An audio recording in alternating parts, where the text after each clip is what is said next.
Sa usaping legal natin, ngayong araw sinampahan ng aktor na si Dominic Roque ng kasong cyber libel ang veteranang showbiz columnist na si Christopher Min kahapon sa City Prosecutor's Office ng Pasig. Ito ay dahil sa mga di umanong paninira ni Fermin laban kay Roque sa online show nito. Sa isang panayam, sinabi naman ni Fermin na may karapatan ng sino man na maghain ng kaso laban sa kanino man at may piskalya naman na huhusga sa mga asunto. Nauna nang naghain ng kaparehong kaso sina Sharon Cuneta, Kiko Pangilinan at Bea Alonso laban kay Fermin.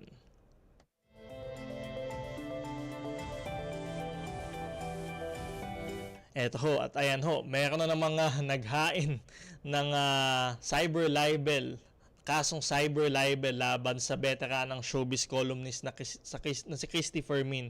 Ito nga ho, nauna nung nakaang buwan nga lamang no, si Bea Alonso, ayan ho, at Sharon Cuneta at Kiko Pangilinan. At ngayon naman ho, ay itong si Dominic Roque. At syempre, ito ho ay nagsimula no dahil nga ho doon sa paghihiwalay ni Bea Alonso at ni Dominic Roque. Si Dominic Roque ay isang aktor ho no. Ito ho ay dating karelasyon ni Bea Alonso. At yun nga ho nagsimula yung mga paninira di umano sa kanya ay tunang naghiwalay nga ho itong si Bea Alonso at si Dominic Roque. At syempre, ito ho ay naganap nga di umano doon sa online show nga ho ni Christopher Min dito sa YouTube. At kung saan iba't ibang artista naman ho talaga ang nagiging topic no, o issue ng kanilang programa sa kanilang bawat episode. At isa nga ho dito sa mga episode na ito, at hindi lamang isa nga yata, no? Isa lamang sa mga episode na ito, ayun nga, natalakay ang relasyon nga ho, ang paghihiwalay ni Dominic Roque at ni Bea Alonso. At ito nga, sinasabi nga nito ni Dominic Roque na may mga alegasyon laban sa kanya, no? Laban sa kanyang pagkatao at sa kanyang buhay na di umanong binanggit nila Christopher Min at ng iba pang mga host noong naturang programa laban sa kanya.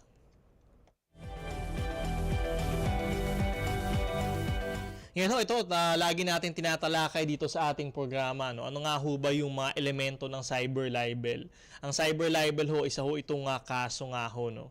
So, kapag may kasong criminal ho tayo, meron ho tayong mga elemento ho niyan. Ang una ho nga elemento niyan, syempre yung paninira nga ho. No? Paninira, isang mapanirang alegasyon laban sa sino man, no? Ito ho ay maaring isang krimen o isang nakakahiyang bagay. Isa hong mapanirang alegasyon laban sa isang tao.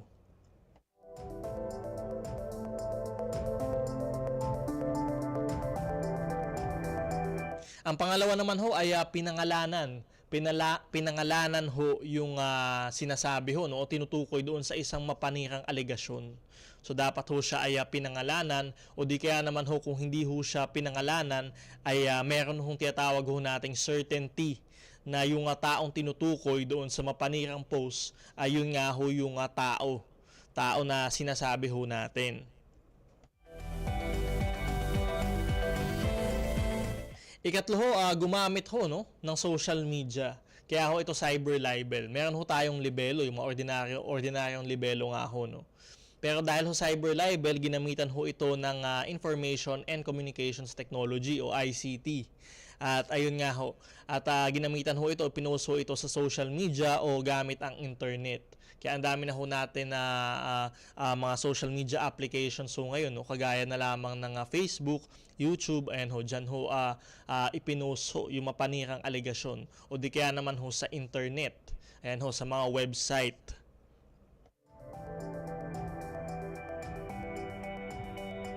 At ang pang-apat ho ay kailangan ho dito ay may mali siya. Malis ho, no? Yung tinatawag nating mali siya. Kailan ho natin matatawag na may mali siya? Kapag alam ho nung tao na nag-post na ang kanyang sinasabi ay hindi totoo. O di kaya wala ho siyang pakialam kung ito ay totoo o hindi.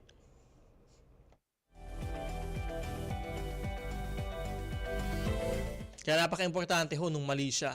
Kasi ho, kung wala ho yung kahit isa dito sa mga elemento na nabanggit no, dito sa kasong cyber libel, ay syempre hindi ho magtatagumpay yung nagdemanda at mapapawalang sala ho yung akusado.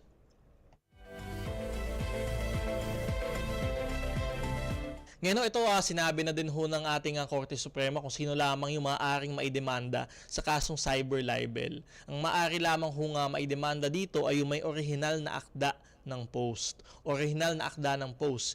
Hindi po kasali dito yung mga nagkomento lamang, nag-react, nag-share doon sa isang mapanirang post. Kasi halimbawa ho sa Facebook, ayan ho, dyan ho ninyo nilagay yung isang mapanirang post nyo ho sa isang tao. Ay, ayan ho, di ba? Ang dami ho nga nag-react ho dyan, nagko-comment at may mga nag-share pa ho. Siyempre, nirecognize ho ng Korte Suprema na imposible naman na idemanda lahat yung mga nag-react o nag-share o nag-comment doon sa mapanirang post. At kunyari nga ho, artista ang pinapatungkulan, ay yan ho ay maaring umabot sa libo-libo, no? Libo-libong katao na magkokomento o mag-react o mag-share ng post. At ayan ho ay talagang imposible naman hong gawin. At imposibleng maisama silang lahat sa kaso. Kaya ho yung original na may akda ng post, yan lamang ho ang mapapanagot no, dun sa kasong cyber libel. Ngayon ang kasong ho ito ay isang kasong kriminal kaya may kulong ho dito. Maaari ho makulong no, yung isang akusado na mapatunayang guilty sa kasong cyber libel mula 6 hanggang 12 taon. 6 to 12 years ho yan. Matagal-tagal din ho yan, no? 6 to 12 years. At maaari din ho siyang pagmultahin ho no, ng isang halaga na idedeklara ng korte at maaari din ho parehong pagkakakulong o multa. Kaya ito nga ho, doon ho sa recent nga ho, no, na kaso ng Supreme Court, Korte Suprema ho natin, ang multa nga ho para sa cyber libel ay nasa 40,000 pesos hanggang 1.5 million pesos. Kaya ganyan ho talaga kalaki yan. No? 40,000 piso hanggat 1.5 milyong piso. Ganyan ho kalaki, 40,000 to 1.5 million pesos. Yan ho ang maaring ipagbayad ho sa inyo ng korte, no? Dahil ho sa inyong nagawang kaso. At yan ho, ang 1.5 million pesos ho ay malaki hong halaga yan. Depende na lamang ho yan syempre doon ho sa gravity nga ho, no?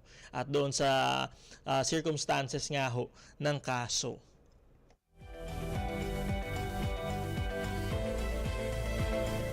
Kaya ho, mag-ingat ho tayo sa ating mga sinasabi online, sa ating mga posts. At ayan ho, no, talagang sabi nga ho natin, think before you click. Yan ho ang lagi nating paalala dito sa ating programa at wag ho tayong basta-basta magsabi ho no, na kung ano-anong mapanirang alegasyon laban sa ating kapwa. At syempre dito ho sa kaso ni Christopher Min, ako mahaba-haba pa po ito at nagka-file nga lamang po. At yun nga ho ang titingnan natin no, at sa dami-dami ng artista na talagang nag-file nga ho ng kanilang cyber libel complaint laban kay Christopher Min, ay sino nga ho dito ang talagang magtatagumpay nga ba o di kaya naman ho ay madidismiss ho ba lahat ng kasong ito. Yan ho ay aabangan ho natin sa mga susunod na araw.